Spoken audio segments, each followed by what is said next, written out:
Hello student, welcome to Daksha e classroom. हम लोग discuss कर रहे थे जनरल ऑर्गेनिक केमिस्ट्री 2 और इसमें भी हम लोगों ने डिस्कस कर गया था रिएक्शन इंटरमीडिएट के बारे में। जो एक सेक्शन था हम लोग का carbocation reaction intermediate, carbon free radical, carbanion discuss किया था। देन हम लोग मूव किए थे कार्बीन, नाइट्रीन और बेंजाइन इंटरमीडिएट पे।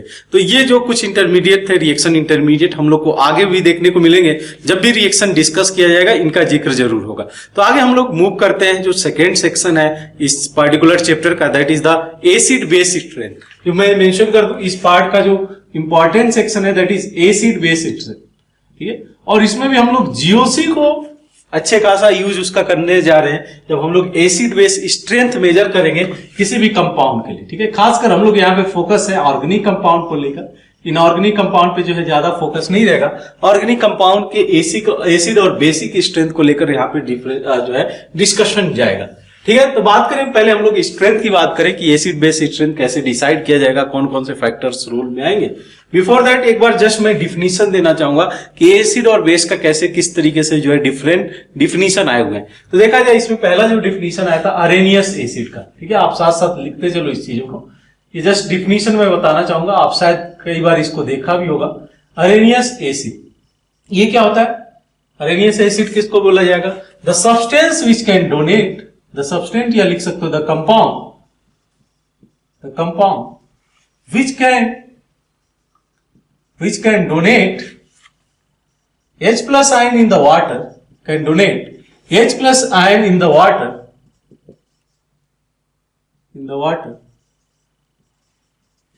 is called as Arrhenius acid।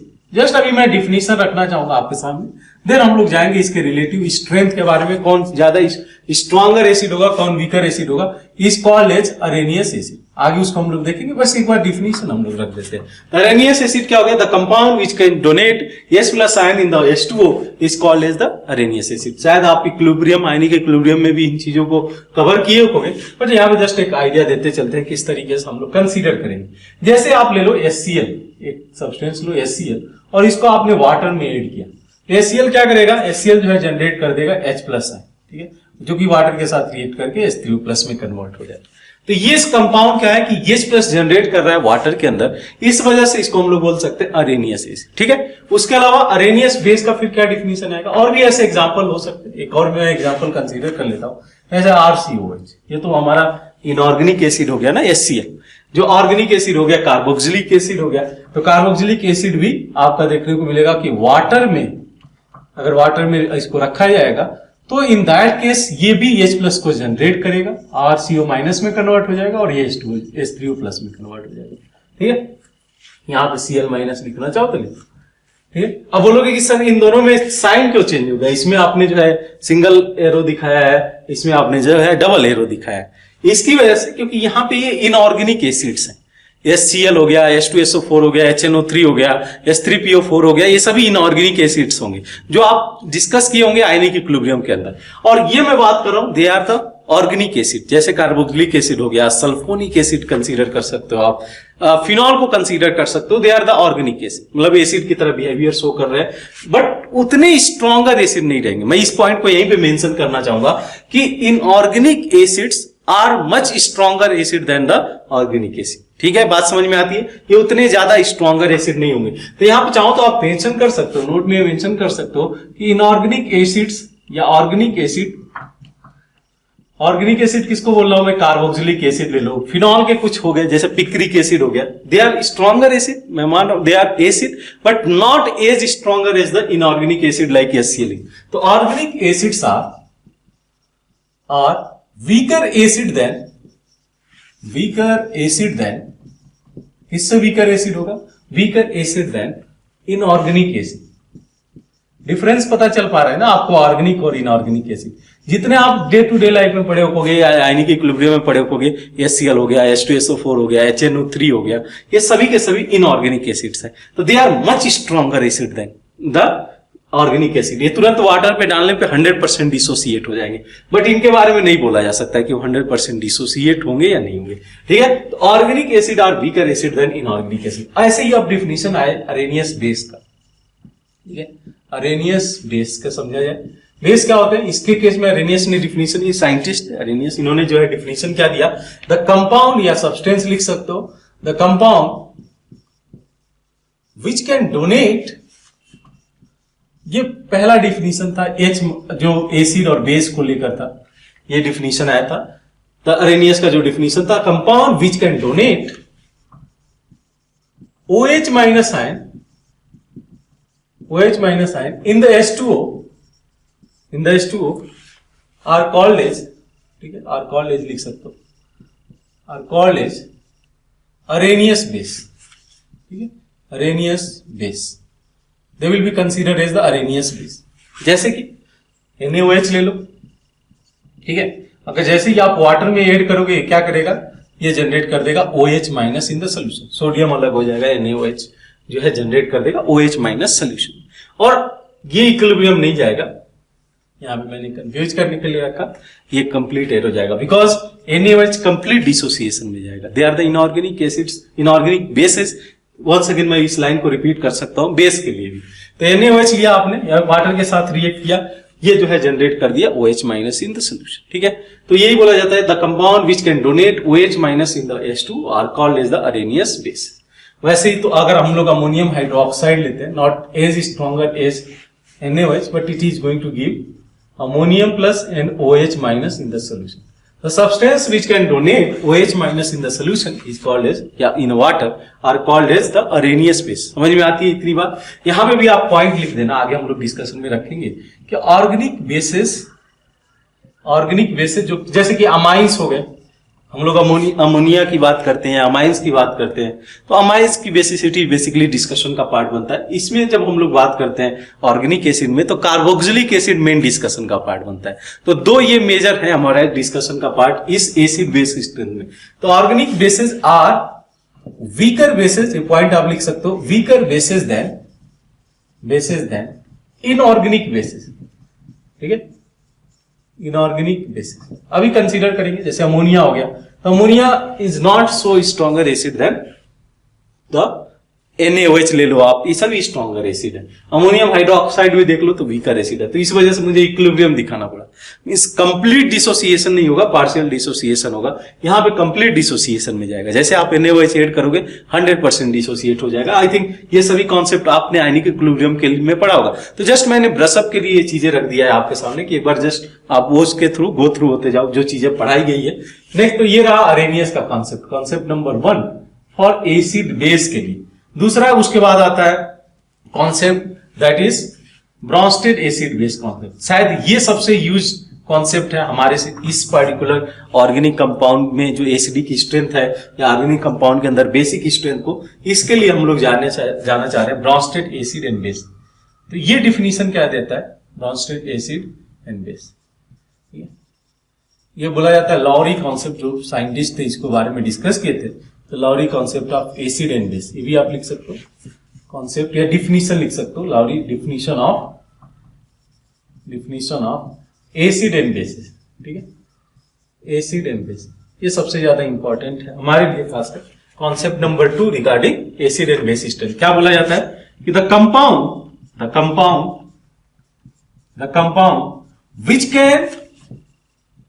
which can furnish या which can donate H plus ion, which can donate H plus ion in the solution, in the water, are called as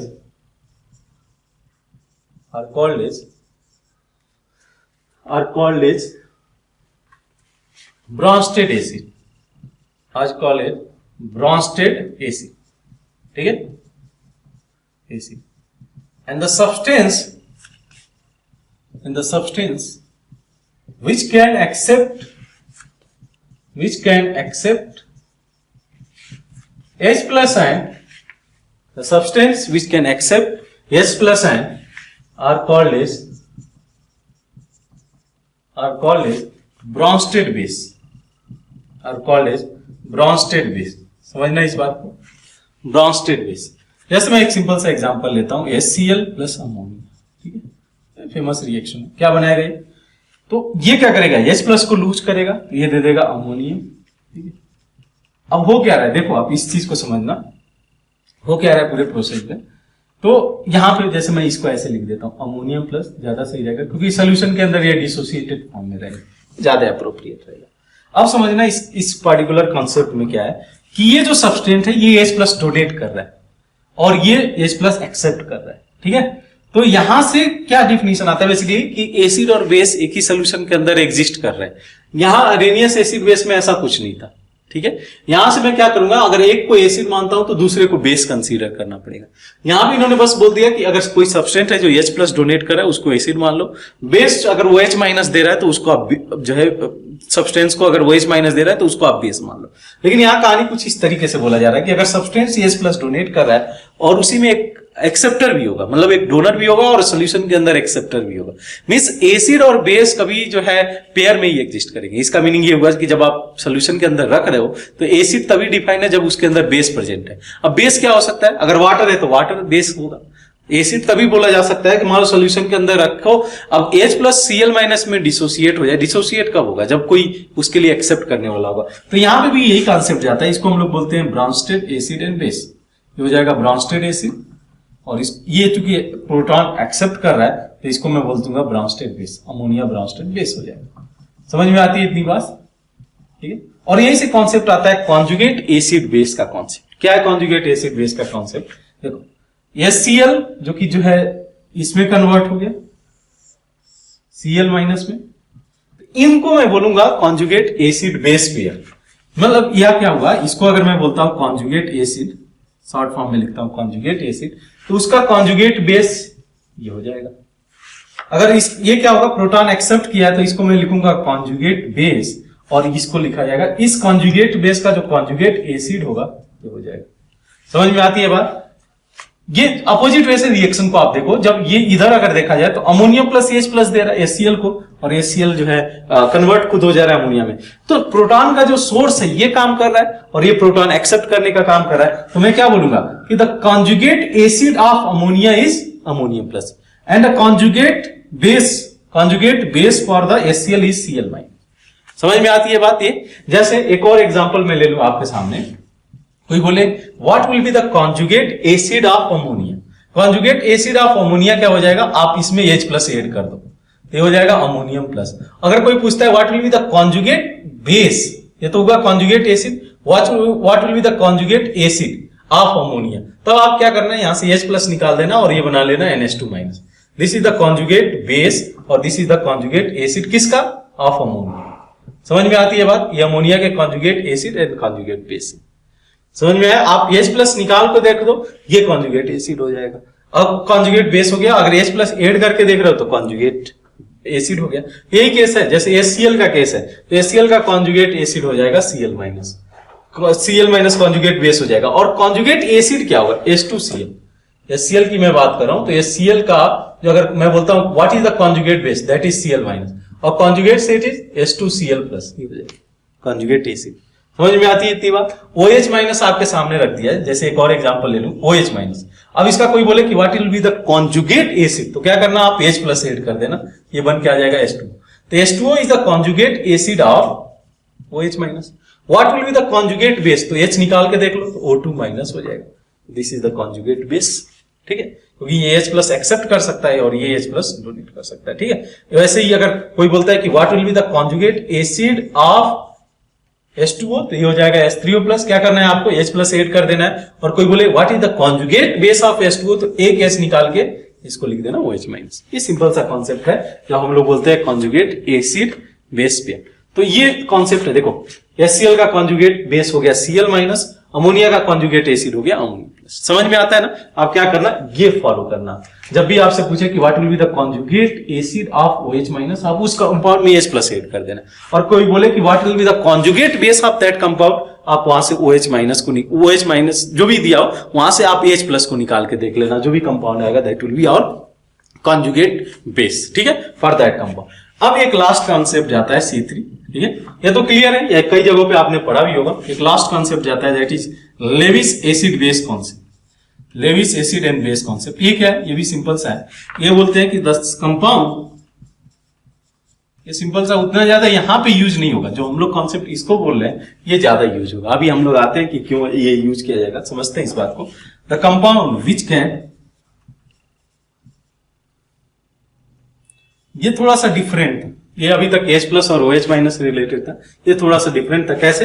the compound which can donate a pair of electron, शायद आपने सुना होगा, इससे भी पहले भी जिक्र में आ गया।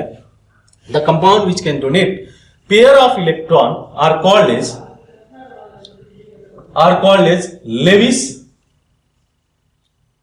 As Lewis base.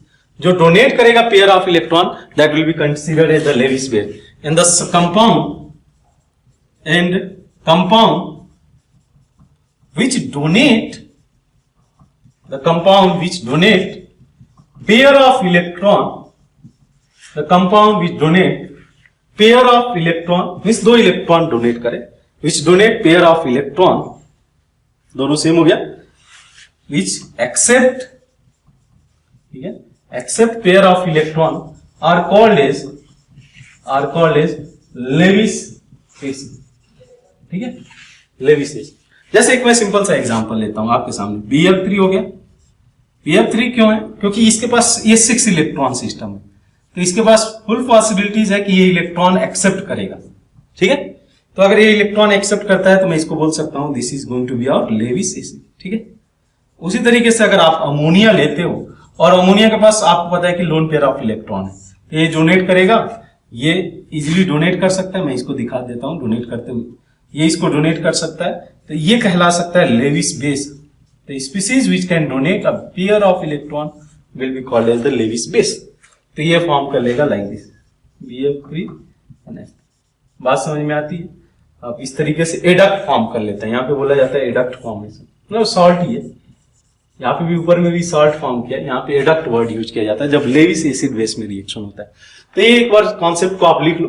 Concept number 1, Arrhenius acid base concept, that is depend on the H plus और OH माइनस के डिफिनीशन पे आया था। Concept number 2, Bronsted acid base, जो कि H प्लस से डिसाइड किया जा रहा था कि अगर H प्लस एक्सेप्ट करता है कोई species, that will be consider as the base, और जो स्पीसीज H प्लस डोनेट करेगा उसको कंसीडर किया जाएगा एसिड, ठीक है। उसी तरीके से लेविस एसिड बेस्ड इलेक्ट्रॉन के टर्म में आया था, the species which can donate a pair of electron will be consider as the Lewis base, and the species which can accept a pair of electron will be consider as the Lewis acid, ठीक है। तो ये basic definition है। आगे हम लोग proceed करेंगे, इसके स्ट्रेंथ के बारे में डिस्कशन जाएगा, वहीं पे हम लोग डिस्कस करते हैं कि how the strength we are going to decide for the acid and bases, ठीक है। तो आप इसको पहले नोट डाउन कर लो, फिर आगे हम लोग प्रोसीड करते हैं। मूव करने जा रहे हैं हम लोग नेक्स्ट कॉन्सेप्ट, वहां पे हम लोग डिसाइड करने जा रहे हैं कि एसिड और बेस जो भी होंगे उनका जो रिलेटिव स्ट्रेंथ होगा कैसे डिसाइड किया जाएगा, किस तरीके से जो है न्यूमेरिकली पता किया जा सकता है कि कोई भी एसिड स्ट्रॉन्गर एसिड है या कोई भी बेस स्ट्रॉन्गर बेस है या नहीं।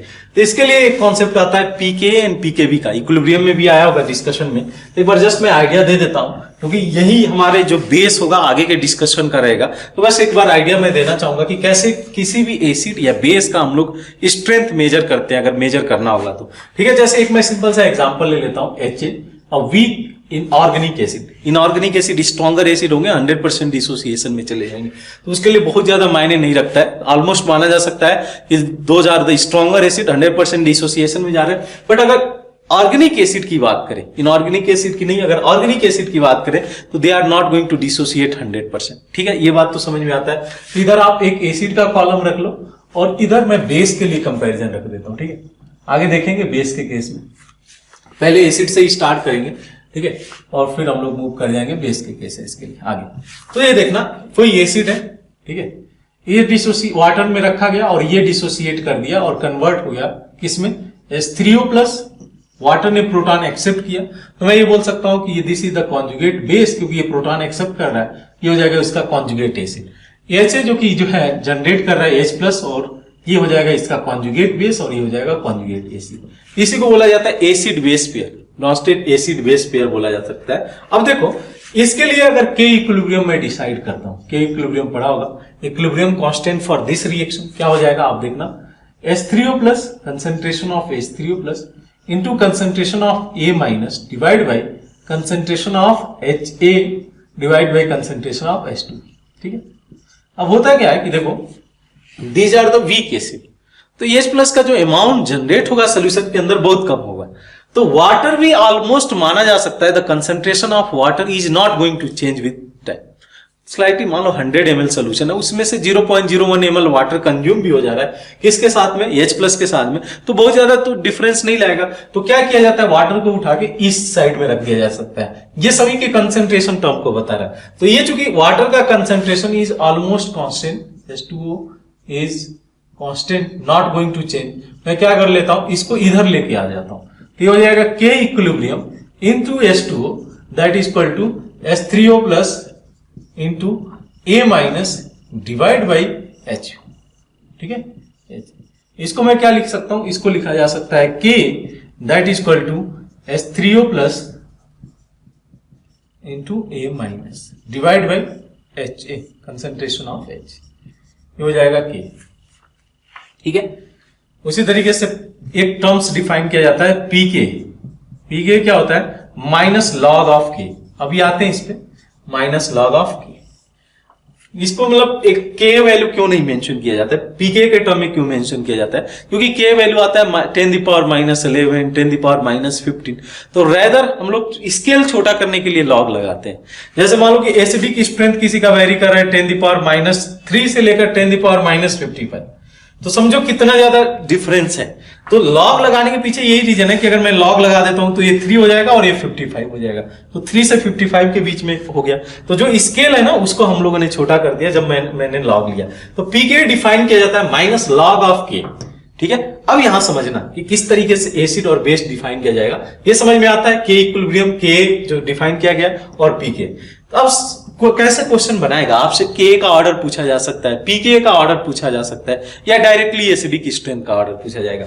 पहले मैं बात कर लेता हूं एसिडिक स्ट्रेंथ कब ज्यादा होगा। एसिडिक स्ट्रेंथ कब ज्यादा होगा, एनी आइडिया?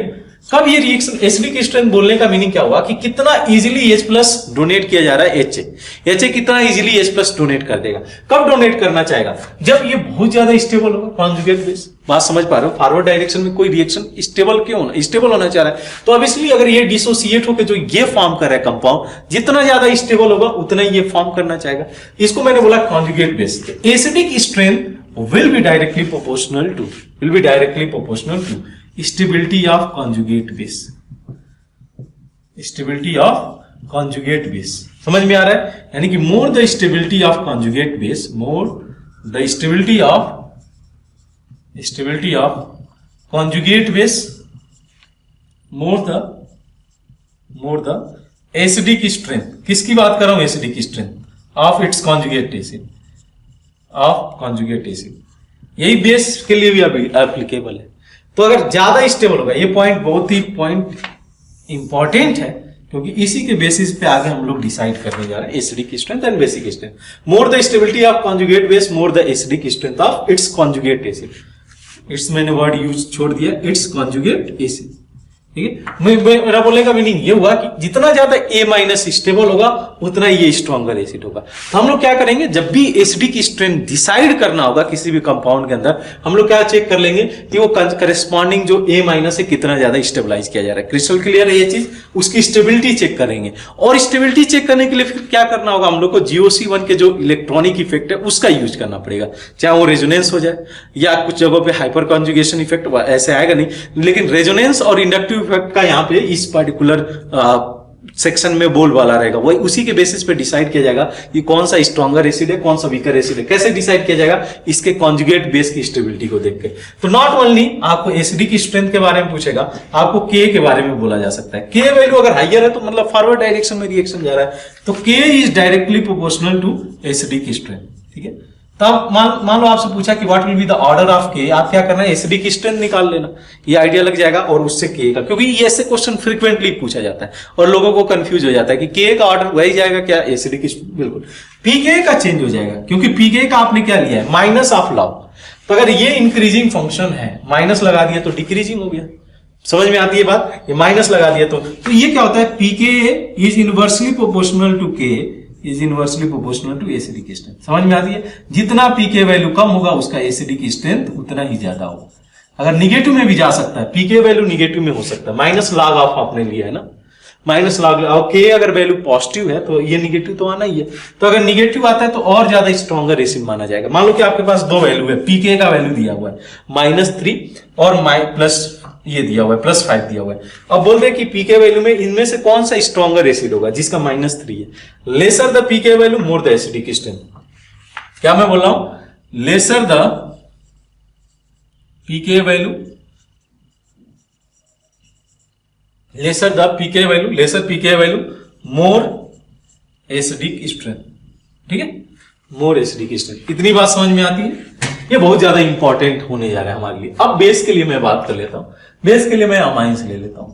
ठीक है, अमाइंस या अमोनिया ले लिया जाए, अमोनिया की बात कर ले। मान लो ये H2O के अंदर गया, ठीक है, अब ये क्या जनरेट करेगा, प्रोटॉन एक्सेप्ट करेगा, ये कन्वर्ट हो जाएगा अमोनियम प्लस पे और OH माइनस में। अब इस बात को समझना, ये हो गया हमारा कॉन्जुगेट बेस, क्योंकि इसने प्रोटॉन एक्सेप्ट किया है। इसका कॉन्जुगेट एसिड हो गया अमोनियम प्लस। वाटर जो कि H+ डोनेट किया है कॉन्जुगेट एसिड, और इससे H+ निकालने के बाद ये बना कॉन्जुगेट बेस। ये एसिड बेस पेयर गया। अब मुझे डिसाइड करना है इस कंपाउंड के बारे में बेसिक स्ट्रेंथ। ठीक है, बेसिक स्ट्रेंथ के बारे में डिसाइड करना है। अमोनिया लिया, ठीक है, अमोनिया के बेसिस पे ही डिसाइड कर लेते हैं। वैसे आप कोई भी बेस लेके जो है चेक कर सकते थे। तो इसके लिए मैं के इक्विलिब्रियम लिखूं, के इक्विलिब्रियम लिखा जाए। के इक्विलिब्रियम क्या हो जाएगा, तो ये हो जाएगा आपका अमोनियम प्लस, वही सेम कहानी जाएगी, into OH minus divide by concentration of ammonia. आप अमोनिया की जगह कोई भी बेस ले सकते थे, वाटर। फिर से वही कहानी है, वाटर का जो कंसेंट्रेशन है that is not going to change for the weak base. वैसे भी कंसेंट्रेशन बहुत ज्यादा है, राइट। समझ लो कि वाटर के अंदर अमाउंट बहुत कम ही यूज्ड होगा फॉर द ये, इसके लिए डिसोसिएशन के लिए। अब बात करें तो मैं वाटर को अगर इधर लेते आता हूं तो के बन जाएगा, और ये बन जाएगा ammonium plus into OH minus divide by, यहां पे भी कहानी सेम है। ये के नहीं लिखा जाता है, के एसिड के लिए डिफाइन होता है। बेस के लिए फिर क्या डिफाइन करता है, केबी। ठीक है, बात समझ में आती है। केबी वैल्यू डिफाइन करते हैं बेस के लिए। के equilibrium into water, for this case Kb हम लोग डिफाइन कर लेते हैं। पीकेबी क्या होता है फिर इसका, pKb equal to minus log of Kb, minus log of Kb. ठीक है, ये फिजिकल आप पार्ट में पढ़े होगे जो आयनिक इक्विलिब्रियम रहा होगा। तो यहां पे भी कहानी सेम है कि कैसे बेसिक स्ट्रेंथ कैसे डिसाइड किया जाएगा किसी भी कंपाउंड का। तो basic strength is directly proportional to stability of its conjugate acid, stability of conjugate acid. जितना ज्यादा कॉन्जुगेट एसिड, जो अमोनियम प्लस है यहां पे देख लो, जितना ज्यादा ये कॉन्जुगेट एसिड स्टेबल होगा उतना ही कॉन्जुगेट बेस स्ट्रॉन्गर बेस कहलाएगा। तो basic strength is stability of conjugate acid. ठीक है, वैसे ही आप अगर देखो, मैं ये लिख सकता हूं मोर the stability of conjugate acid, more the basic strength of its conjugate base, ये कहानी बहुत सिंपल सा है। more the stability of conjugate acid, more the basic strength of its conjugate base। Clear है। तो Kb का जो रेशियो होगा, Kb अगर ऑर्डर पूछ देता, what will be the order of Kb, that will be proportional to basic strength. आप पहले बेसिक स्ट्रेंथ निकालना, कैसे निकाला जाएगा, तो आप स्टेबिलिटी आगे देखेंगे। इन्हीं सब चीजों को तो वर्क करना है, एसिडिक स्ट्रेंथ पे और बेसिक स्ट्रेंथ पे करना है। ठीक है, वैसे ही आप जो है पीकेबी पूछ दिया तो pKb will be inversely proportional to Kb, क्योंकि माइनस लॉग ऑफ पीकेबी आप क्या डिफाइन किए, minus log of Kb is inversely proportional to basic strength. आपसे कोई भी क्वेश्चन पूछ सकता है, डायरेक्टली पूछ दे what will be the order of basic strength, what will be the order of Kb and what will be the order of pKb. तो pKb और केबी में मात खा सकते हैं लोग। एसिडिक स्ट्रेंथ निकालो, केबी का जो एसिडिक स्ट्रेंथ का ऑर्डर होगा वही केबी का ऑर्डर हो जाएगा, पीकेबी का जस्ट रिवर्स हो जाएगा। पीकेबी का अगर पूछ दिया तो जस्ट रिवर्स हो जाएगा। ठीक है, तो ये तो कहानी रही कैसे हम लोग न्यूमेरिकली डिसाइड करेंगे एसिडिक और बेसिक स्ट्रेंथ को। यहीं से वो थ्योरी भी आ जाती है कि कैसे हम लोग रखेंगे, अगर एनालिटिकली सोचना होगा कि कौन सा स्ट्रॉन्गर एसिड है और कौन सा वीकर एसिड है, कैसे डिसाइड किया जाएगा, इसके कॉन्जुगेट बेस की स्टेबिलिटी को देखकर। तो मैं सबसे पहले यही कमेंट कर देता हूं, एसिड के बारे में हम लोग आगे मूव करते हैं कि किसी भी एसिड का एसिडिक स्ट्रेंथ कैसे डिसाइड किया जाएगा, किस तरीके से एसिडिक स्ट्रेंथ इसका डिफर करेगा। तो आप पहले हम लोग एक एक कंपाउंड के अंदर एंटर करें, एक एक ग्रुप के अंदर एंटर करें। पहले एक सम आइडिया दे देता हूं कि कौन कौन से हाइड्रोकार्बन है और किस तरीके से एसिडिक स्ट्रेंथ शो कर सकते हैं, ठीक है, वो आइडिया मैं दे देता हूं। तो जो है बस आप लिख दो acidic strength, acidic strength of, लिख सकते हो आप चाहो तो ऑर्गेनिक कंपाउंड, आप पॉइंट डाल सकते हो, ठीक है। तो सबसे ऊपर आता है सल्फोनिक एसिड, RSO3H, सबसे ऊपर स्ट्रॉन्गर एसिड आता है, ठीक है, स्ट्रॉन्गर एसिड। उसके बाद बात किया जाता है इसमें कार्बोक्सिलिक एसिड का, ठीक है। कार्बोक्सिलिक एसिड के अंदर भी हम लोग बेंजोइक एसिड को देखेंगे और अदर जो कार्बोक्सिलिक एसिड है उसको अलग देखेंगे, बट COH ग्रुप होना चाहिए। उसके बाद बात किया जाए, इसको अभी मैं एक्सप्लेन करता हूं ऐसा ऑर्डर क्यों आया हुआ है। सबसे पहले sulphonic acid followed by carboxylic acid, उसके बाद हम लोग जो है कंसीडर करते हैं ऑर्गेनिक कंपाउंड के अंदर, केवल ऑर्गेनिक कंपाउंड के जो HCl होगा, H2SO4 होगा, they will be much stronger acid than this acid, उनसे बहुत ज्यादा स्ट्रॉन्गर एसिड होगा। पी के अगर HCl की बात करें तो वो बहुत ज्यादा स्ट्रॉन्गर एसिड होगा। अभी हम लोग कंपैरिजन भी करेंगे, न्यूमेरिकल वैल्यू भी मैं आपको दे दूंगा। तो RSO3 पी जो है कार्बोक्सिलिक एसिड, सल्फोनिक एसिड हो गया, ये हो गया आपका फिनॉल, फिनॉल का ऑर्डर आता है। फिनॉल के बाद जो मेजर कंपाउंड है ऑर्गेनिक उन्हीं का मैं बता रहा हूं। फिनॉल के बाद आता है हमारा एल्कोहल, वाटर, वाटर भी तो एक कंसीडर किया जाएगा। वाटर के बाद एल्कोहल वाले आएंगे, एल्कोहल में भी कंसीडर किया जाएगा। और एल्कोहल के बाद हमारा आता है हाइड्रोकार्बन। हाइड्रोकार्बन में ये जो है एक्सेप्शनली थोड़ा ज्यादा एसिडिक स्ट्रेंथ रखता है। उसके बाद जो अदर ग्रुप है वो रख सकते हो आप, जो मतलब अगर मैं मेंशन करना चाहूं RCH डबल बॉन्ड CH2, ठीक है, और फिर RCH3, ठीक है। ये ऑर्डर आपको याद थोड़ा रखना पड़ेगा, धीरे धीरे प्रैक्टिस करेंगे हम लोग, एक एक करके डिस्कशन में रखेंगे। पहले तो हम लोग कार्बोक्सिलिक एसिड को देखेंगे, फिर फिनॉल वगैरह के बारे में डिस्कस करेंगे, एंड देन जो रिमेनिंग हाइड्रोकार्बन्स है उनके बारे में एसिडिक स्ट्रेंथ डिस्कशन में जाएगा पहले। और इस लेक्चर में हम लोग कार्बोक्सिलिक एसिड के बारे में ही फोकस करेंगे, ठीक है। अब थोड़ा सा आइडिया लगा लीजिए कैसे ये आइडिया मतलब एसिडिक स्ट्रेंथ है, क्योंकि अगर याद रखोगे तो हो सकता है भूल जाए, बट अगर इसमें कॉन्सेप्ट लगाया जाए तो आपको जो है लॉन्ग टर्म के लिए याद होगा। क्या मैं बनाने जा रहा हूं, इसके कॉन्जुगेट बेस को बनाने जा रहा हूं, ठीक है, तब आपको आइडिया लग जाएगा कॉन्जुगेट बेस में, और फिर मैं इसको जो एक्सपेरिमेंटल वैल्यूज आती है उससे मैं मैच करा दूंगा, ठीक है। थोड़ा सा आइडिया आपको मिल जाएगा। देखो आप सल्फोनिक एसिड का केस देखना, 1 by 1 कंपेयर कर लेते हैं। क्या करो आप इसके कॉन्जुगेट बेस को बना के देखो, ठीक है। ये रहा सल्फोनिक एसिड, देन आप जाओ कार्बोक्सिलिक एसिड, ठीक है, फिर आ गया आपका फिनॉल, फिनॉक्साइड इसको बोलते हैं हम लोग, इसको बोलते हैं एसीटेट एनाइन, इसको हम लोग बोल देंगे सल्फोनेट आयन, सल्फोनिक एसिड है तो सल्फोनेट आयन, ठीक है। इन तीनों में पहले आप कंपेयर करो, तब आगे हम लोग मूव करते हैं, आगे मूव करते हैं। इस केस में देखो कितने अच्छे से ये 3 इक्विवेलेंट RS बना के देगा, समझ में आता है। एक बार ऑक्सीजन यहाँ पे, एक बार ऑक्सीजन पे निगेटिव चार्ज यहाँ पे, यानी कि जो निगेटिव चार्ज है वो स्टेबलाइज किया जाएगा थ्रू ऑल 3 ऑक्सीजन। तो समझ सकते हो कि मैं ये बोलना चाह रहा हूं एसिडिक स्ट्रेंथ कब ज्यादा होगा, जब उसका कॉन्जुगेट बेस जितना ज्यादा स्टेबलाइज किया जाएगा। तो इसमें मैं क्या देख पा रहा हूं, 3 इक्विवेलेंट RS देख पा रहा हूं, इसका ऑब्वियसली एसिडिक स्ट्रेंथ ज्यादा होना चाहिए। इस केस में 2 इक्विवेलेंट RS आप देख पा रहे हो। जितना ज्यादा चार्ज डिस्पर्स किया जाएगा उतना ज्यादा स्टेबिलिटी उसकी बढ़ेगी। मैंने बोला था पहले भी कि जो है जितना चार्ज का डिस्पर्सन होगा मॉलिक्यूल के ऊपर उतना ही उसकी स्टेबिलिटी बढ़ेगी। तो 2 इक्विवेलेंट RS के साथ ये ज्यादा स्टेबल है, देन ये 3 इक्विवेलेंट और ये 2 इक्विवेलेंट RS, और तीनों में 1/3 चार्ज ये शेयर कर लिया जाएगा, इसमें हाफ शेयर किया जाएगा। ये रेजोनेटिंग स्ट्रक्चर तो ज्यादा बनाएगा, रेजोनेटिंग स्ट्रक्चर ज्यादा बनाएगा, बट उतना स्ट्रॉन्गर एसिड नहीं होगा जिस तरीके से कार्बोक्सिलिक एसिड है। इसके लिए वर्ड यूज किया जा रहा है एसिड, ये तो समझो आप। तो फिनॉल्स के कंपेयर टू फिनॉल एक बहुत ज्यादा वीकर एसिड होगा, ये उतना स्ट्रॉन्गर एसिड नहीं होगा। तो ये स्टेबिलिटी का ऑर्डर देखो, कॉन्जुगेट बेस स्टेबिलिटी, समझ में आ रहा है, ये बात समझ में आ रही है कि ये जो है ज्यादा स्टेबल है, देन ये। उसके बाद आप क्या देख रहे हो, एटलीस्ट इसमें रेजोनेंस स्टेबलाइजेशन है। देन उसके बाद देखो आप OH माइनस लोगे, इसका जो कॉन्जुगेट बेस होगा OH माइनस होगा, देन उसका कॉन्जुगेट बेस लोगे RO माइनस। अब इन दोनों में कंपैरिजन रखा जा सकता है कि नहीं, क्यों ये वीकर एसिड हो गया, इसमें कोई भी रेजोनेंस इफेक्ट नहीं है। एटलीस्ट इसमें रेजोनेंस फिनोमिना तो काम कर रहा है ना, इसमें आप वो भी नहीं देख पा रहे, रेजोनेंस इफेक्ट भी काम नहीं कर रहा है। अब इसके बाद जब इस पे आए तो R group plus I group है, तो प्लस I ग्रुप क्या करेगा, इलेक्ट्रॉन डेंसिटी को बढ़ाएगा ऑक्सीजन पे। तो अगर इलेक्ट्रॉन डेंसिटी बढ़ाता है तो कॉन्जुगेट बेस की स्टेबिलिटी पे क्या इफेक्ट पड़ेगा, लेस स्टेबल होगा, ठीक है। तो इलेक्ट्रॉन डेंसिटी, अब उसके बाद बात करें तो ये तो रहा ऑक्सीजन पे निगेटिव चार्ज, यहां पे जब H प्लस ये लूज कर रहा है तो ये माइनस चार्ज आ रहा है। अब देखो कार्बन पे और ऑक्सीजन पे, ऑब्वियसली ऑक्सीजन पे निगेटिव चार्ज को ज्यादा स्टेबलाइजेशन मिलेगा कंपेयर टू कार्बन, इतनी बात समझ में आती है। देन आप देख लो ये sp हाइब्रिडाइज था तो इसकी इलेक्ट्रोनिगेटिविटी ज्यादा है, परसेंटेज एस कैरेक्टर बढ़ेगा तो इलेक्ट्रोनिगेटिविटी बढ़ेगा। इलेक्ट्रोनिगेटिव जो एटम से अपने ऊपर निगेटिव चार्ज को ज्यादा स्टेबलाइज कर लेंगे। देन बात करें तो नेक्स्ट आपका आ गया R C H double bond C H, ये आपका हाइब्रिडाइजेशन sp2 है। और वैसे ही मैं बात करूं तो आर सी एच, तो बोलोगे कि सर ये तो रहा ठीक है हमारा ऑर्डर, ये देख लो किस तरीके से कार्बन पे अब sp2 हाइब्रिडाइज है, sp3 हाइब्रिडाइज, तो अब इसलिए sp2 के केस में ज्यादा स्टेबल होगा।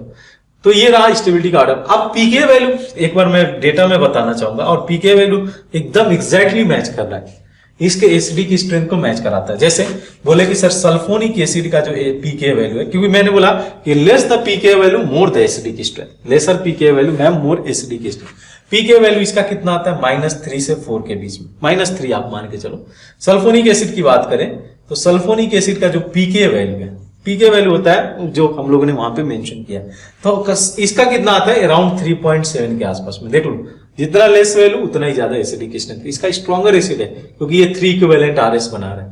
नेक्स्ट आ जाओ, जब मैं बात करता हूं फिनॉल का, तो ये फिनॉल का जो पीके वैल्यू है ये नियर बाई 9 to 10 के पास आता है। वो डिपेंड करेगा कौन सा ग्रुप अटैच है, आप जस्ट 9 लिख दो। एक रफ आइडिया होना चाहिए, मैं ये नहीं बोला हूं कि एग्जैक्ट आप वैल्यूज ही याद रखो, बट एक रफ आइडिया होना चाहिए कि इन सब में से स्ट्रॉन्गर एसिड कौन सा है। वाटर के पीके वैल्यू की मैं बात करूं तो वाटर पीके वैल्यू होता है 15.7, वाटर का तुम याद रखना पड़ेगा 15.7।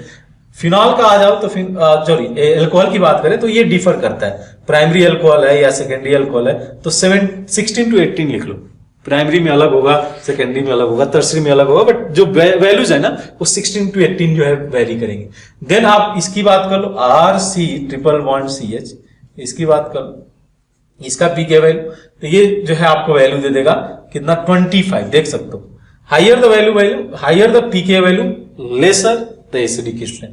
देन उसके बाद 25 के बाद इसकी बात करें, इसकी बात कर लेते हैं RCH∼CH2, इसका पीके वैल्यू अराउंड 40 के आसपास में आता है। अब जस्ट रफ आइडिया रखो। इसकी बात करें RCH3 की तो पीके वैल्यू देता है आपको ऑलमोस्ट 50 के आसपास में।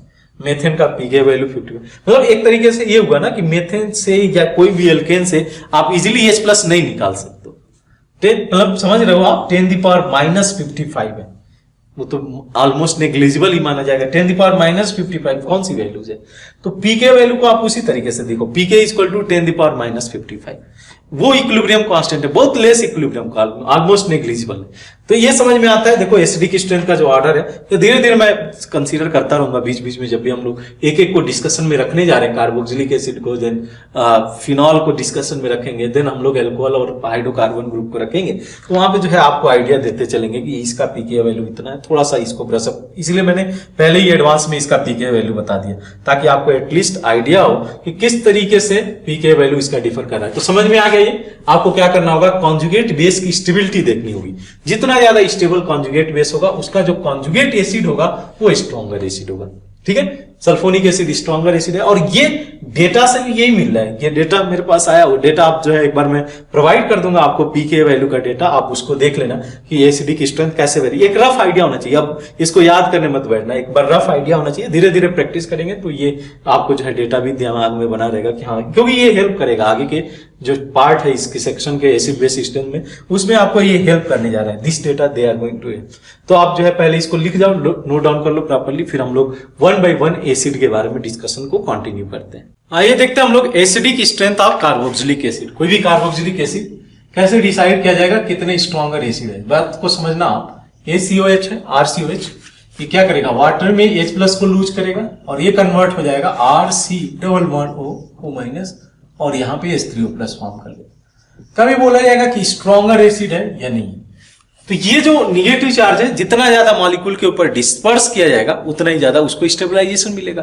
जितना ज्यादा कॉन्जुगेट बेस स्टेबल होगा उतना ही स्ट्रॉन्गर एसिड होगा ये।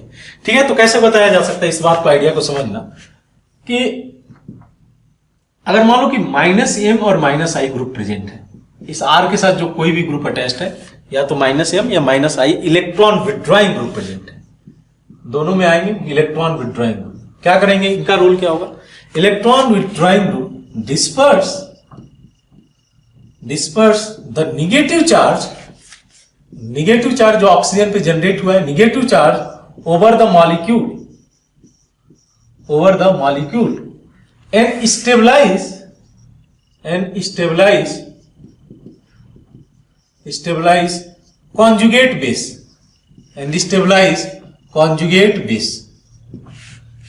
ठीक है, तो अगर ये कॉन्जुगेट बेस स्टेबलाइज कर रहा है तो ऑब्वियसली जो एसिडी की स्ट्रेंथ पे क्या असर पड़ेगा, मींस मोर द एसिडी की स्ट्रेंथ। समझ में आता है इतना बात? इलेक्ट्रॉन विथड्रॉइंग ग्रुप प्रेजेंट है तो क्या करेंगे, जो स्टेबिलिटी है, stability of conjugate base increase होगा। अगर stability of conjugate base increase कर रहा है, जितना स्ट्रॉन्ग इलेक्ट्रॉन विथड्रॉइंग ग्रुप होगा उतना ही ज्यादा इसको स्टेबिलिटी मिलेगी।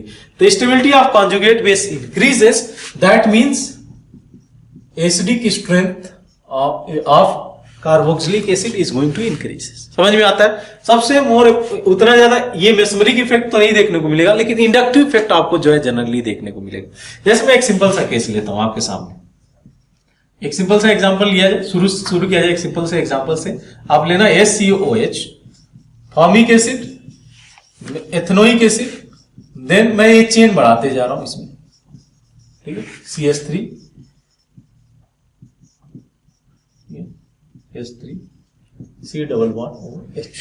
समझो इस बात को कैसे डिसाइड किया जाएगा, विच इज स्ट्रॉन्गर एसिड है। क्या करना है आपको, इसका कॉन्जुगेट बेस बना के देख लेना। वैसे तो आप तुरंत समझ जाओगे कॉन्जुगेट बेस बनाने की जरूरत नहीं है, वैसे ही दिख रहा है। अगर इलेक्ट्रॉन रिलीजिंग ग्रुप है तो क्या करेगा, इसको स्टेबलाइज करने की जगह डीस्टेबलाइज करेगा। बात को समझो, ये क्या कर रहा है, इलेक्ट्रॉन डोनेट कर रहा है तो ये प्लस थोड़े लूज करना चाहेगा। अगर इलेक्ट्रॉन विथड्रॉइंग ग्रुप होता तब वो लूज करता, इलेक्ट्रॉन विथड्रॉइंग ग्रुप रहता तो SCOH माइनस की स्टेबिलिटी ज्यादा होगी, किससे, CH3CO माइनस। ऐसा क्यों रहा है भाई, देखो निगेटिव चार्ज है, मैंने बोला था कि charge is inversely proportional to stability, जितना ज्यादा चार्ज उतना ही लेस स्टेबिलिटी।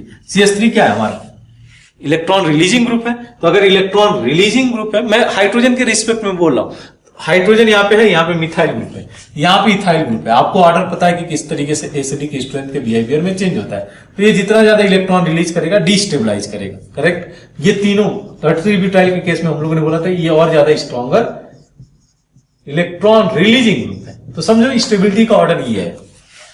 तो जो अगर ये स्टेबिलिटी का ऑर्डर है तो इसके एसिडिक कॉन्जुगेट बेस की स्टेबिलिटी का ऑर्डर मैं बता रहा हूं। कॉन्जुगेट बेस जितना ज्यादा स्टेबल होगा, इसका जो कॉन्जुगेट एसिड होगा उतना ही स्ट्रॉन्गर एसिड होगा, तो ये ऑर्डर हो जाएगा।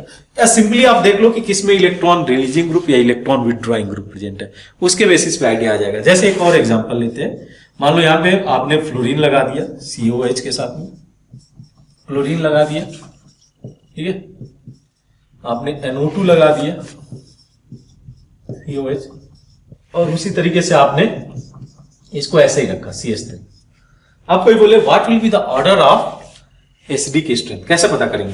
तो अगर इलेक्ट्रॉन विथड्रॉइंग ग्रुप है, फ्लोरीन, क्लोरीन, NO2, ये सभी इलेक्ट्रॉन विथड्रॉइंग ग्रुप प्रेजेंट है, तो जितना स्ट्रॉन्ग इलेक्ट्रॉन विथड्रॉइंग ग्रुप उतना ही उसका कॉन्जुगेट बेस स्टेबलाइज किया जाएगा। ये तो बात समझ में आता है। तो मैं बोल रहा हूं कि ये जो एसिडिक स्ट्रेंथ है वो डायरेक्टली प्रोपोर्शनल होगा। इसका रिवर्स भी मैं यहीं पे बोल सकता था कि प्लस आई ग्रुप डिक्रीजेस एसिडिक स्ट्रेंथ। ऐसा क्यों होगा, क्योंकि स्टेबिलिटी ऑफ कॉन्जुगेट बेस को जो है कम करेंगे।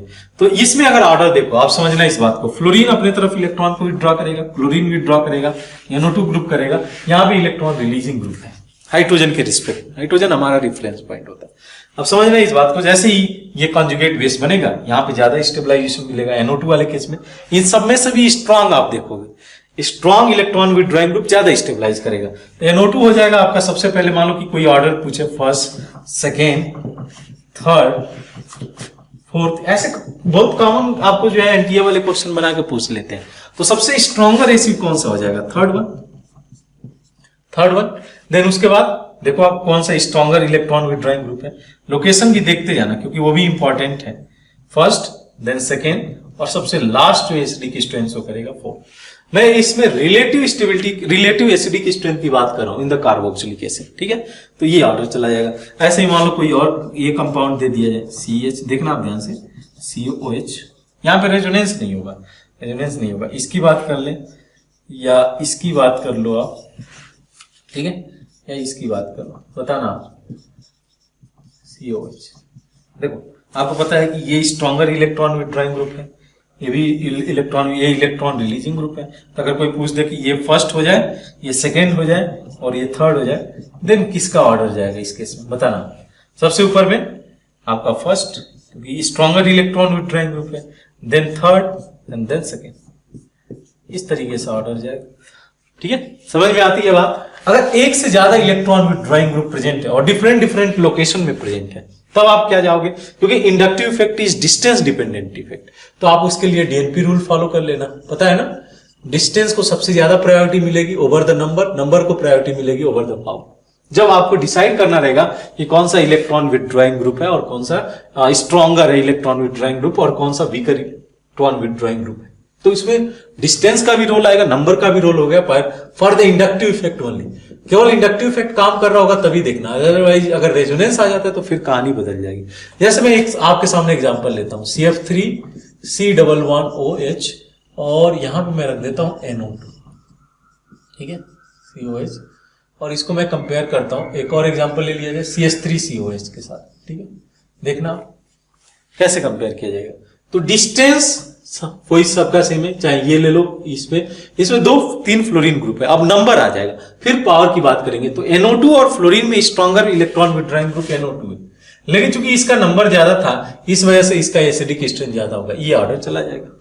ऐसे ही मान लो ऐसा दे दिया जाए CCl3COOH, CCl2COOH, ठीक है, और यहां पे दे दिए हम लोग, यहाँ पे एक हाइड्रोजन भी तो होगा ना, नहीं होगा, CCl3, यहाँ एक हाइड्रोजन रहेगा, ठीक है।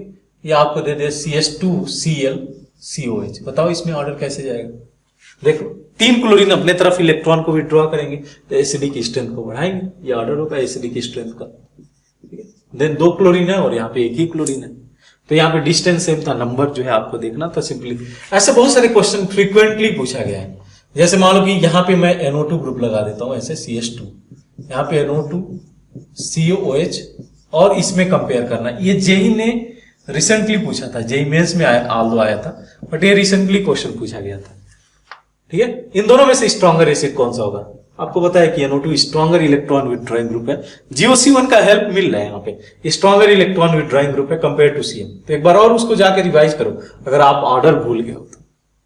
This is the stronger acid than this one. ऐसे आपको पूछने के तो बहुत सारे क्वेश्चन बनाए जा सकते हैं, असाइनमेंट में देंगे हम क्वेश्चन, तो उस पर आप प्रैक्टिस करना। मान लो यहाँ पे फ्लोरीन हो जाए और ऐसा कुछ मैं बना दूं क्वेश्चन, ये COOH, यहाँ पे क्लोरीन, यहाँ पे क्लोरीन, ठीक है, और एक और ग्रुप ऐसे लगा दूं क्या मैं, ठीक है, COOH, और यहाँ पे मैं NO2 लगा देता हूं, बताना फर्स्ट, सेकेंड, थर्ड, ठीक है, कौन सा पहले जाएगा, थर्ड, क्योंकि वो बगल में ही है, डिस्टेंस डिपेंडेंट होता है, डिस्टेंस सेंसिटिव होता है इंडक्टिव इफेक्ट। थर्ड को फॉलो करेगा कौन सा, सेकेंड, नंबर इसका ज्यादा है और डिस्टेंस भी कम है, और लास्ट में आ जाएगा फर्स्ट, ठीक है। तो कंपेयर कर पा रहे हो, मेनली आपको जो है देखना है कि इलेक्ट्रॉन विड्रॉइंग का पावर कितना है। जितना ज्यादा इलेक्ट्रॉन विड्रॉ किया जाएगा उसका कॉन्जुगेट बेस उतना ही ज्यादा स्टेबलाइज होगा, मींस उतना ही ज्यादा उसका एसिडिक स्ट्रेंथ होगा। तो इसमें रिलेटिव आपको कंपेयर करने के लिए फ्रीक्वेंटली क्वेश्चन पूछ देगा कि what will be the order of acidic strength. करना क्या, अगर मान लो केवल और केवल इंडक्टिव इफेक्ट काम करेगा, मोस्टली आप कार्बोक्सिलिक एसिड की बात करोगे तो इंडक्टिव इफेक्ट ही काम करेगा, लेकिन अभी आगे का जो हम लोग सेक्शन देखने जा रहे हैं दैट इज बेंजोइक एसिड, वहां पे आपको जो है क्या देखने को मिलेगा, बेंजोइक एसिड के केस में आपको क्या देखने को मिलेगा कि और भी इफेक्ट काम आएंगे। यहां भी प्योरली हो सकता है आपको इंडक्टिव इफेक्ट के बेसिस पे मिले, क्योंकि आप जितने भी एग्जांपल यहां पे देखो इंडक्टिव इफेक्ट रोल में आया, तो उसके लिए आप इसको हेल्प ले लेना डीएनपी को, और उसके बेसिस पे एसिडिक स्ट्रेंथ पता कर लेना कौन स्ट्रॉन्गर एसिड है कौन सा वीकर एसिड है, ठीक है। तो इसको आप नोट डाउन कर लो प्रॉपरली, फिर हम लोग मूव करते हैं नेक्स्ट सेक्शन की तरफ। हम लोग acidic strength of benzoic acid देखेंगे। नेक्स्ट हम लोग डिस्कशन करते हैं acidic strength of benzoic acid.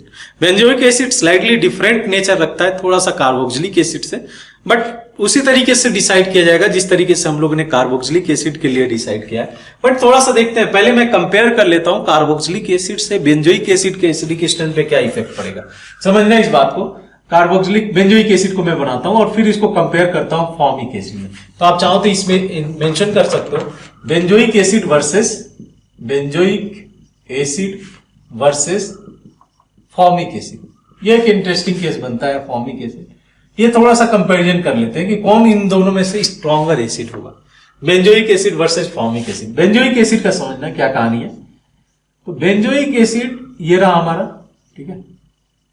अगर ये प्रोटॉन लूज करता है H2O तो ये कन्वर्ट होगा किसमें, ये कन्वर्ट होगा बेंजोएट आयन, C++O, ठीक है, O-, और साथ में H3O+, क्योंकि ये H+ दे रहा है।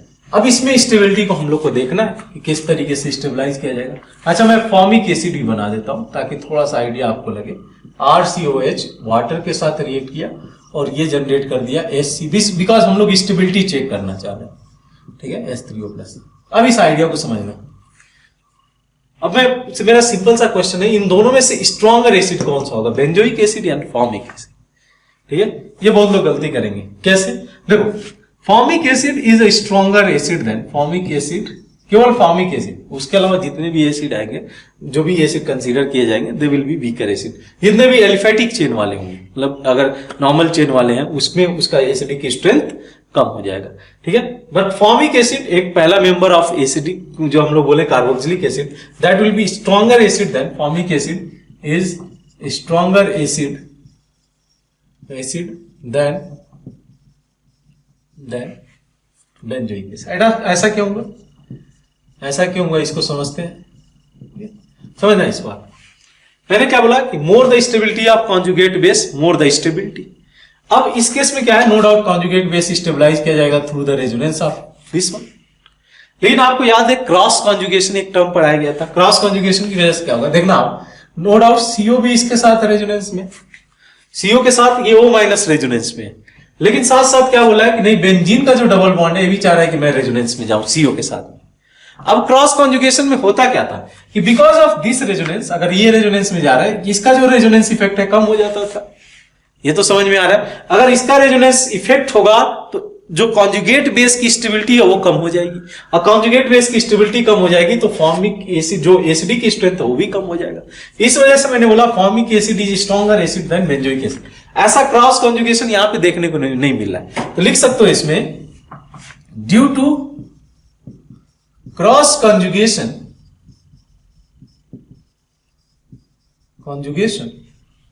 उतना ज्यादा बेंजीन डोनेट नहीं करता है, बट करता है, स्लाइटली डोनेट करेगा, इंडक्टिव इफेक्ट भी लगाता है और मेसोमेरिक इफेक्ट भी लगाता है।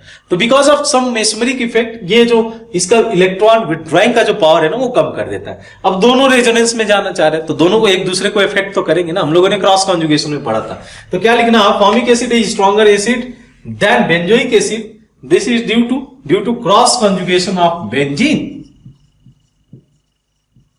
With CO। ये कहीं ना कहीं कहानी जोड़ देता है इसके बेंजोइक एसिड के एसिडिक स्ट्रेंथ, ठीक है।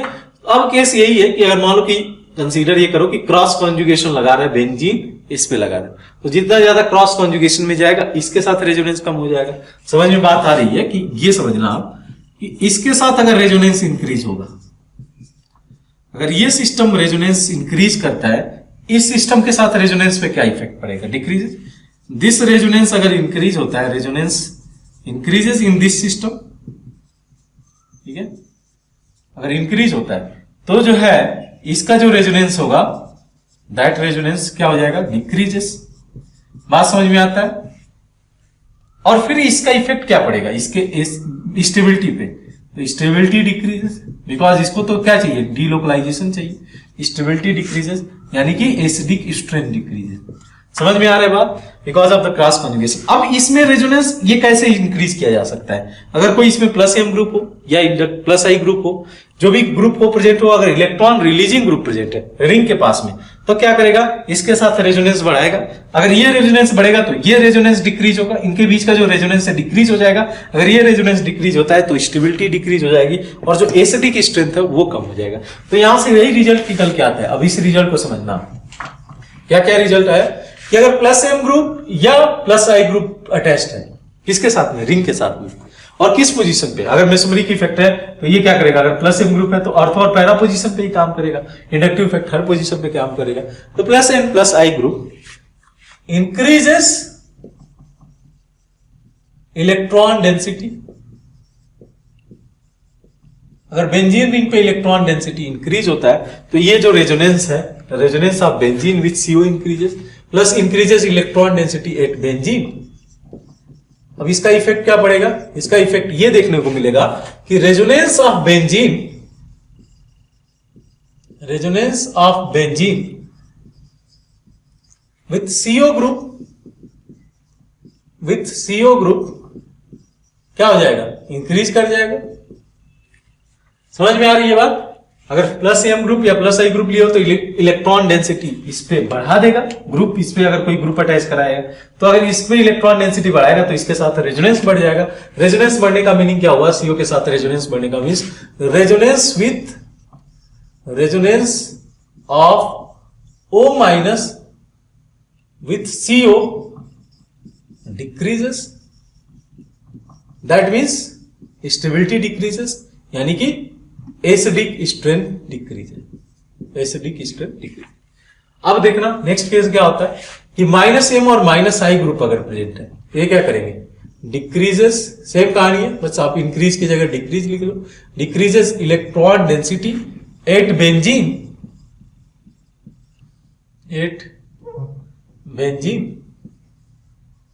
And increases electron density. अगर जो है डिक्रीज कर रहा है तो जो है मैं ये भी लिख सकता हूं, डिक्रीजेस लिख ही लेते हैं पूरा हम लोग, डिक्रीजेस रेजोनेंस ऑफ बेंजीन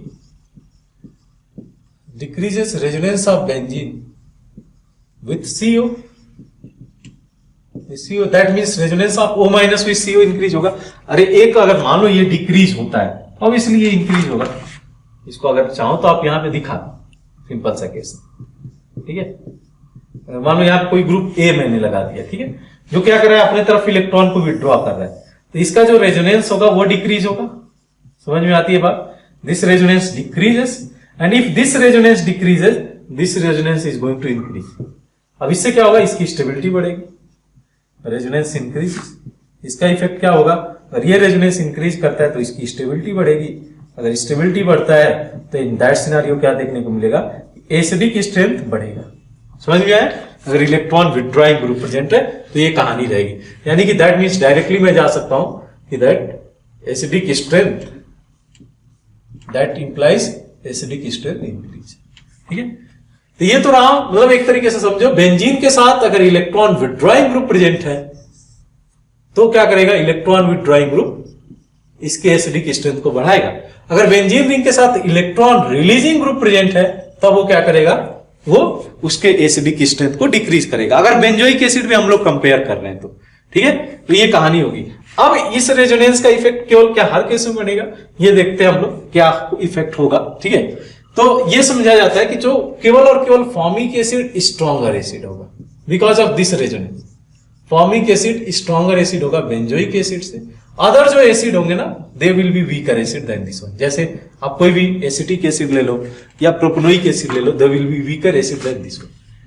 समझ में आती है बात? किसकी वजह से? Due to cross conjugation. ठीक है, ये समझ में आती है बात, ड्यू टू क्रॉस कॉन्जुगेशन। ये ऑर्डर एक लिस्ट याद रखना एसिडिक स्ट्रेंथ का। अच्छा, एक और फैक्टर मैंने बोला था पहले भी कि इस इफेक्ट को भी कंसीडर किया जाएगा जब बेंजोइक एसिड की एसिडिक स्ट्रेंथ की बात की जाएगी। याद है वो SIR इफेक्ट, या इसी को हम लोग बोलते हैं अर्थो इफेक्ट। समझना, ये बहुत ज्यादा इंपॉर्टेंट है और इसको रोल में हम लोग लेने जा रहे हैं। ठीक है, अर्थो इफेक्ट का क्या काम पड़ता है, तो मैंने बोला था कि अर्थो सब्स्टिट्यूटेड अगर कोई ग्रुप प्रेजेंट है, समझना इस बात को, और ये हम लोग इस केस में देख सकते हैं। ठीक है, इस केस में देख सकते हैं। मान लो यहाँ पे ये है, मैं डायरेक्ट इसकी स्टेबिलिटी के बारे में डिस्कशन करना चाह रहा हूं। अब देखो R ग्रुप अगर अर्थो पोजीशन पे है तो क्या इफेक्ट पड़ेगा इसका। ठीक है, समझना इस बात को। अगर R ग्रुप बल्कियर ग्रुप है तो बल्कियर ग्रुप का इफेक्ट क्या पड़ेगा कि ये तो था रेजोनेंस में, समझना इस बात को, ये CO के साथ रेजोनेंस में, बेंजीन रिंग CO के साथ रेजोनेंस में। अब होगा क्या कि जब R ग्रुप इसमें रिपल्सन होगा, ड्यू टू रिपल्सन ये वाला जो ग्रुप है वो आउट ऑफ प्लेन चला जाएगा। किसके आउट ऑफ प्लेन? बेंजीन के साथ में। तो मैं ये बोल रहा हूं कि बेंजीन के साथ जो रेजोनेंस है वो डिक्रीज होगा। अगर बेंजीन के साथ जो रेजोनेंस है डिक्रीज होता है तो इसके साथ रेजोनेंस पंप अप कर जाएगा, बढ़ जाएगा। अगर वो बढ़ जाता है तो इन दैट केस उसका एसिडिक स्ट्रेंथ भी बढ़ जाएगा। समझे नहीं बात को?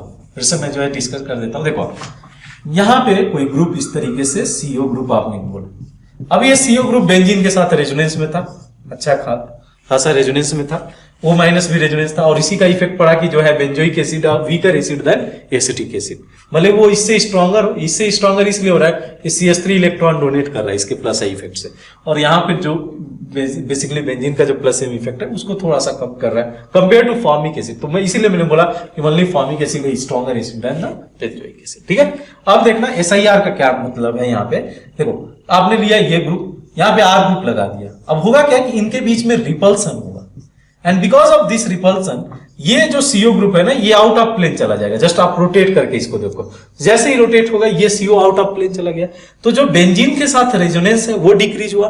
बेंजीन के साथ जैसे ही रेजोनेंस डिक्रीज होगा, इसके साथ रेजोनेंस बढ़ जाएगा। अब इसके साथ रेजोनेंस बढ़ गया तो इसका एसिडिक स्ट्रेंथ बढ़ जाएगा। तो यहां पे क्या लिखा जाता है कि ड्यू टू SIR इफेक्ट, ये बहुत ही इंपॉर्टेंट पॉइंट है, आप लिखना इसको, ड्यू टू SIR इफेक्ट, जिसको अर्थो इफेक्ट भी बोला जाता है, SIR इफेक्ट रख रहा। क्या था SIR effect? Steric inhibition of resonance, हम लोगों ने GOC1 में डिस्कस किया था, स्टेरिक इनहिबिशन ऑफ रेजोनेंस। तो due to SIR effect the resonance of benzene कब अकर होगा? जब ये अर्थो सब्स्टिट्यूटेड रहेगा तभी। ड्यू टू SIR इफेक्ट, ऐसे लिख दूं, due to SIR effect in ortho substituted, due to SIR effect ortho substituted benzoic acid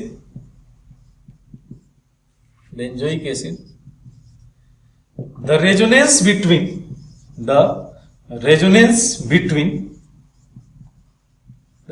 between benzene and CO group decreases and resonance of O minus, cross conjugation की कहानी है ये। Cross conjugation generally छोड़ देते हैं लोग। अब देखो कितना हेल्प कर रहा है इस चीज को समझने में। Resonance due to decreases and the resonance of O minus with CO increases. ठीक है, इंक्रीज करेगा तो स्टेबिलिटी भी बढ़ेगा। अब इसका जो है रिजल्ट आप ध्यान में रखना। रिजल्ट क्या है? तो बोला जाता है कि ortho substituted benzoic acid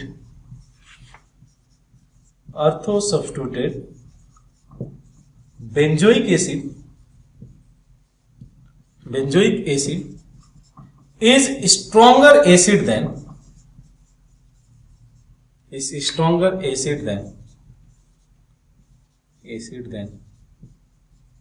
other substitution होगा, मतलब मेटा हो जाए या पैरा हो जाए उसके रिसेट। Ortho substituted benzoic acid is stronger acid than other irrespective of nature of the group, चाहे वो प्लस M ग्रुप हो या माइनस M ग्रुप हो, irrespective of nature of group, कोई भी उसका नेचर हो, चाहे वो प्लस M ग्रुप हो या माइनस M ग्रुप हो, उसका इफेक्ट नेग्लिजिबल हो जाता है, यानी कि मेसोमेरिक इफेक्ट हो जाए या इंडक्टिव इफेक्ट हो जाए, अर्थो इफेक्ट के आगे ये टिकेंगे नहीं। बेंजोइक एसिड की बात कर रहा हूं, बेंजोइक एसिड के केस में ये वाला जो इफेक्ट है ये शानदार तरीके से काम करता है। और ये क्या करता है कि जो भी इफेक्ट हम लोग को यहाँ पे मेसोमेरिक इफेक्ट कंसीडर करें बेंजीन के थ्रू, वो सबको नलीफाई कर देता है। समझना क्या मैं बोला लाइन को, कि due to SIR effect in the ortho substituted benzoic acid the resonance between this CO group and the benzene ring decreases, ये डिक्रीज होगा, और ये डिक्रीज होगा तो the resonance between CO and O minus increases, and if this resonance increases what we are going to observe कि ortho substituted benzoic acid is going to be stronger acid than any other acid, चाहे वो para substituted हो या Meta substituted हो, irrespective of nature of the group. कौन सा group है उससे कोई मतलब नहीं रखेगा। तो ये चीज है हम लोग का कॉन्सेप्ट। 3 कॉन्सेप्ट देखेंगे। अगर प्लस M ग्रुप है, अगर ऑर्थो सब्स्टिट्यूटेड है तब सबसे पहले उसको प्रायोरिटी दी जाएगी। अदर के केस में आप ये इफेक्ट लगाना, इलेक्ट्रॉनिक इफेक्ट को मेसोमेरिक लगाना, इंडक्टिव इफेक्ट लगाना। हमको पता है कि mesomeric effect will be stronger effect than the inductive effect. ठीक है, तो ये चीज है SIR इफेक्ट का जो रोल है, यहीं पे काम करने जा रहे हैं। इसी को हम लोग आगे डिस्कशन में रखते हैं, इस पे प्रॉब्लम हम लोग करते हैं। इसको पहले आप नोट डाउन कर दो कि बेंजोइक एसिड की एसिडिक स्ट्रेंथ को डिसाइड करते वक्त क्या क्या चीजें ध्यान में रखना पड़ेगा। ठीक है, मोस्टली ये SIR इफेक्ट आपको जो है ध्यान में रखना पड़ेगा, क्योंकि irrespective of nature of the group this is going to be a more stronger acid than anyone, चाहे वो पैरा हो जाए या मेटा हो जाए। प्लीज नोट डाउन, फिर हम लोग आगे कुछ प्रॉब्लम प्रैक्टिस करेंगे एंड देन हम लोग इसको फिनिश करेंगे। Please note down. तो ये हमारे सामने कुछ क्वेश्चन है बेंजोइक एसिड का एसिडिक स्ट्रेंथ को लेकर। आप जस्ट एक बार वीडियो पॉज करके खुद से ट्राई करो। आपको मेसोमेरिक इफेक्ट को ध्यान में रखना है और एसआईआर इफेक्ट को ध्यान में रखना है। जितना ज्यादा एसआईआर इफेक्ट उतना ही ज्यादा एसडी की स्ट्रेंथ होगा। तो इन सब चीजों को ध्यान में रख के इसको प्रैक्टिस करो, एक बार वीडियो पॉज कर लो और फिर देखो कि किस तरीके से एसडी की स्ट्रेंथ वेरी कर रहा है। तो आइए देखते हैं इस केस में। तो यहां भी केस समझना, ये CH3 हम लोग का पता है कि that is the electron releasing group और ये ऑर्थो पोजीशन पे है। तो क्या मैं बोला कि ortho substituted benzoic acid will be stronger acid than benzoic acid itself irrespective of nature of the group. तो यहां पे कोई भी ग्रुप प्रेजेंट हो, इसका जो एसिडी की स्ट्रेंथ होगा उसका ज्यादा होगा। कोई भी ग्रुप प्रेजेंट हो irrespective of nature of group. तो सबसे पहले ऑर्डर किसका जाएगा? बी का। ठीक है, समझ में आता है बी को सबसे ऊपर क्यों मैंने रखा? Because of the SIR effect. सबसे ऊपर प्रायोरिटी बेसिस पे देखा जाएगा। एसआईआर इफेक्ट के बाद किसको कंसीडर किया जाए? तो ये आपको पता है कि ये इंडक्टिव इफेक्ट शो करेगा। इंडक्टिव इफेक्ट से इलेक्ट्रॉन रिलीज करेगा और रेजोनेंस इंक्रीज करेगा बेंजीन के साथ में। इसकी बात करें तो hyper conjugation effect plus inductive effect generate होगा। ठीक है, जो कि स्ट्रॉन्गर इफेक्ट होगा इस वाले इफेक्ट से। तो सबसे पहले हम लोग को क्या देखना है कि इलेक्ट्रॉन विथड्रॉइंग ग्रुप होना चाहिए। सबसे ऊपर बी को फॉलो करेगा ए को फॉलो करेगा सी और सबसे लास्ट में डी क्यों हो गया? Because the hyper conjugation and inductive effect. बात समझ में आता है? यहाँ पे ऑर्थो इफेक्ट काम कर रहा है, यहाँ पे कोई भी इफेक्ट नहीं है, यहाँ पे प्लस आई इफेक्ट है और यहाँ पे hyper conjugation and inductive effect है। मैंने क्या बोला? Electron releasing group electron density को बढ़ाएंगे। अगर इलेक्ट्रॉन डेंसिटी को बढ़ाएंगे तो एचडी की स्ट्रेंथ को डिक्रीज करेंगे। यहां आप देख लो, ऑर्थो इफेक्ट सबसे ऊपर जाओ। ऑर्थो इफेक्ट सबसे ऊपर हो गया बी, बिना सोचे समझे। सबसे ऊपर स्ट्रॉन्गर एसिड हो गया B irrespective of the nature of the group. Then अब इसमें आते हैं। अब आप समझना इसमें कि OCH3 ये इसके रिस्पेक्ट में मेटा पोजीशन पे है, तो इसका माइनस आई इफेक्ट काम कर रहा है। इसकी बात करें तो प्लस एम काम कर रहा है, जो कि इसके माइनस आई इफेक्ट पे डोमिनेट करेगा। यहाँ पे कोई भी ऐसा ग्रुप नहीं है। तो ऑर्डर कैसे जाएगा? सबसे ऊपर बी, उसमें हम लोग को चेक करने की जरूरत नहीं है। बी के बाद कौन सा जाएगा? क्योंकि यहाँ पे केवल और केवल माइनस आई इफेक्ट काम कर रहा है, सी चला जाएगा। मेसोमेरिक इफेक्ट नहीं काम कर रहा है। सी के बाद ए आ जाएगा, बिकॉज यहाँ पे मेसोमेरिक इफेक्ट नहीं है। यहाँ पे मेसोमेरिक इफेक्ट है, प्लस एम इफेक्ट है, तो सबसे लास्ट में चला जाएगा। बात क्लियर है यहाँ पे? ठीक है, नेक्स्ट आओ देख लो। NO2 इस तरीके से रखा गया। आई थिंक ये पैरा आप रख लो, पैरा पोजीशन पे NO2 ग्रुप लगा दो। ठीक है, अब देखो इस केस में ऑर्डर देखो, सबसे ऊपर कौन सा हो जाएगा? ऑर्थो इफेक्ट, तो बी के बाद क्या देखोगे? तो यहाँ पे माइनस आई इफेक्ट ही केवल काम कर रहा है, बट इस केस में minus M as well as the minus I दोनों काम कर रहा है। इलेक्ट्रॉन रिलीजिंग ग्रुप है, तो अपने तरफ इलेक्ट्रॉन को विड्रॉ करेगा। बेंजीन फिर इन दैट के सीयू के साथ रेजोनेंस में नहीं जा पाएगा, उतना इजीली नहीं जाएगा जिस तरीके से केवल बेंजोइक एसिड में देखा जाएगा। तो सबसे ऊपर बी हो गया irrespective of nature of the group the ortho substituted benzoic acid will be stronger acid than benzoic acid itself. ये पूरा एसआईआर इफेक्ट का रोल रहता है। तो बी सबसे ऊपर, बी को फॉलो करेगा डी को फॉलो करेगा C, because at least minus I effect तो काम कर रहा है, इसमें वो भी इफेक्ट नहीं है। सी के बाद हो जाएगा ई। सिंपल सा केस है। नेक्स्ट देखो COH ortho effect, SIR mention कर लो as well as the minus I effect. इसमें माइनस आई इफेक्ट काम कर रहा है, इसमें minus I effect which is dominated over इस प्लस एम इफेक्ट। यहाँ पे प्लस एम इफेक्ट नहीं काम करेगा। यहाँ पे बात करें तो कोई इफेक्ट नहीं। तो आए ऑर्डर्स को समझे हम लोग। सबसे ऊपर सी को फॉलो सॉरी सबसे ऊपर बी, SIR इफेक्ट को नहीं भूला जा सकता है। बी को फॉलो करेगा सी को फॉलो करेगा डी, क्योंकि आप मान लो कि डिस्टेंस बढ़ाओगे तो इसका इंडक्टिव इफेक्ट भी तो कम होते जाएगा। सी को फॉलो करेगा डी के बाद ये आ गया। क्लियर है? ये समझ में आता है। इसकी बात कर ले तो NO2, इसमें तो कोई भी ऑर्थो सब्स्टिट्यूटेड ग्रुप नहीं है, तो SIR देखने की जरूरत नहीं है। आप केवल और केवल आप देखो कि कौन कौन सा ग्रुप है जो इलेक्ट्रॉन अपनी तरफ विड्रॉ करेगा। अगर विड्रॉ करता है तो इसकी एसिडिक स्ट्रेंथ को बढ़ाएगा। Minus M as well as the minus I group है। ये क्या है? Plus M group which dominated over its plus M group which dominated over its minus I effect. समझ में आता है बात? यहाँ पे हाइपर कॉन्जुगेशन इफेक्ट, साथ में इंडक्टिव इफेक्ट, और यहाँ पे minus I effect which is dominated over its plus M effect. अब आते हैं ऑर्डर सबसे ऊपर सी को फॉलो करेगा क्या? Minus I effect dominated by plus M effect. C के बाद आया जाएगा इसका आपका बी, और बी के बाद इन दोनों में से हाइपर कॉन्जुगेशन, यहाँ पे मेसोमेरिक इफेक्ट है। मेसोमेरिक इफेक्ट डोमिनेट करता है हाइपर कॉन्जुगेशन में। तो ये आपका आ जाएगा किसके बाद? ए, और सबसे लास्ट में आपका आ गया डी। समझ में आता है इतना बात? इसकी बात करते हैं। ये भी इंटरेस्टिंग केस है, क्योंकि ऑर्थो इफेक्ट्स काम कर रहा है इन तीनों में। लेकिन कैसे देखा जाए कौन ज्यादा स्ट्रॉन्गर एसिड होगा? इलेक्ट्रॉन, इसका माइनस आई इफेक्ट देखा जाएगा या इसका SIR इफेक्ट देखा जाएगा? मैंने बोला था कि जितना ये बल्कियर ग्रुप होते जाएगा उतना ज्यादा SIR इफेक्ट काम करेगा, तो जिसमें SIR इफेक्ट ज्यादा, उसका एसिडिक स्ट्रेंथ भी ज्यादा। जितना ज्यादा SIR इफेक्ट उतना ज्यादा उसका एसिडिक स्ट्रेंथ। तो बात करें इसमें सबसे आगे आ जाएगा फोर्थ वन, आयोडीन का बल्कियर साइज होगा, देन क्लोरीन आ जाएगा। ठीक है, क्लोरीन को मैं थर्ड रख देता हूँ, थर्ड हो गया। थर्ड के बाद ये आ जाएगा आपका सेकेंड, और सबसे लास्ट में फर्स्ट, क्योंकि इसमें SIR इफेक्ट तो है ही नहीं।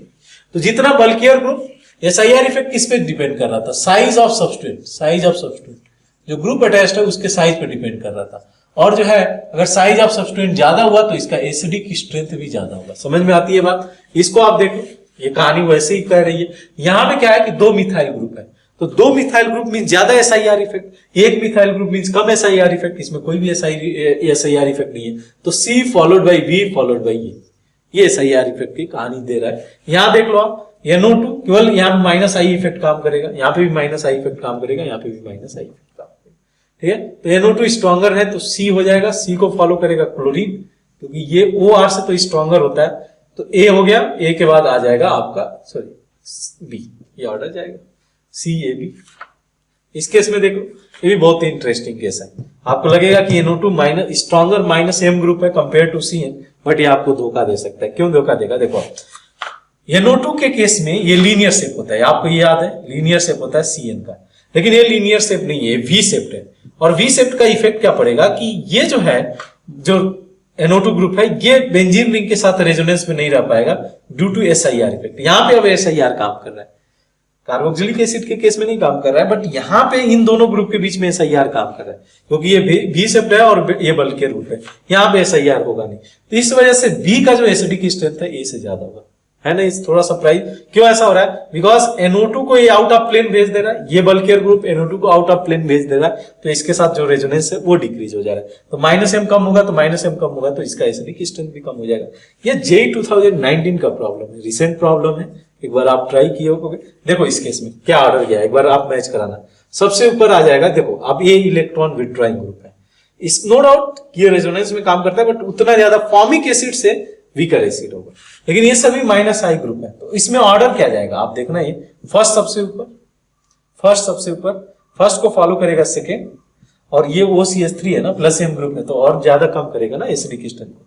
फर्स्ट, सेकेंड, थर्ड और सबसे लास्ट में फोर्थ। देख सकते हो कितना आसान प्रॉब्लम ये पूछा गया, first, second, third, fourth. JEE 2019 advance का प्रॉब्लम है, और एडवांस में इस तरीके से आप देख लो इफेक्ट, इंडक्टिव इफेक्ट है, इसमें इसका +M इफेक्ट काम करता रहेगा, और इसमें जो है इसका +I इफेक्ट काम करता रहेगा। उतना ज्यादा काम नहीं करता, बिकॉज बेंजीन +M इफेक्ट भी लगाता है, -I इफेक्ट भी लगाता है। जो बेंजीन का रोल होता है, +M इफेक्ट भी होता है, -I इफेक्ट भी होता है हाइड्रोजन के रिस्पेक्ट में। तो इस केस में क्या होता है कि नेट हम लोग देखते हैं बहुत वीक मेसोमेरिक इफेक्ट की वजह से इसका जो एसिडिक स्ट्रेंथ है फॉर्मिक एसिड से कम होता है, लेकिन हाँ एसिटिक एसिड से ज्यादा होगा, इन वाले एसिड से ज्यादा होगा इसका एसिडिक स्ट्रेंथ, हम लोग कंसीडर कर रहे हैं। ठीक है, तो ये आप जो है प्रैक्टिस करो, और भी असाइनमेंट के थ्रू ऐसे क्वेश्चन आपको देखने को मिलेंगे जहां पे कार्बोक्सिलिक एसिड और बेंजोइक एसिड का एसिडिक स्ट्रेंथ हम लोगों ने कंपेयर किया है। ठीक है, उसको प्रैक्टिस करो। मिलते हैं नेक्स्ट लेक्चर में, कुछ और एसिड के बारे में डिस्कस करेंगे, जिसमें फिनॉल होगा, हाइड्रोकार्बन के एसिडिक स्ट्रेंथ पे डिस्कशन जाएगा। हम लोग नेक्स्ट लेक्चर में उस पर डिस्कशन को कंटिन्यू करते हैं। मिलते हैं नेक्स्ट लेक्चर में। Thank you.